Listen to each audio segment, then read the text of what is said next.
మరి విఘ్నేశ్వరుడు పార్వతీదేవి యొక్క కుమారుడు కనుక శ్రీ మహావిష్ణువుకి మేనల్లుడు అవుతాడు. మేనమామల ముద్దు మేలైన ముద్దు.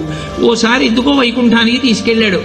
మేనల్లుడు కదూ, సంతోషంగా తీసుకెళ్లి అక్కడ సుదర్శన చక్రం పెట్టుకున్నాడు. ఇదేమిటో బాగుందని తీసి తొండంలో కింద పెట్టి మింగేశాడు. అయ్యబాబో, ఇది శత్రు సంహారకమైనటువంటి సుదర్శన చక్రం రా, దీన్ని మింగేశాడు పిల్లాడని ఎలా బయటికి తెప్పించాలో అర్థం కాక విష్ణువు మొట్టమొదట ఆ పిల్లాడి ముందు ఇలా చెవులు పట్టుకుని గుంజీలు తీశాడు. గుంజీలు తీస్తే మామయ్య అదేమిటి అంత విచిత్రంగా కిందకి మీదకి ఊగుతున్నామని పడిపడి పకపకా నవ్వాడు. ఆ నవ్వడంలో పొలమారి లోపల ఉన్న సుదర్శన చక్రాన్ని పైకి కక్కాడు. పైకి కక్కడానికి విష్ణువుకి సాధనంగా ఆనాడు గుంజీలు తీశాడు కనుక ఎవరు గుంజీలు తీస్తారో వాళ్ళని చూసి సంతోషించి అనుగ్రహిస్తూ ఉంటాడు.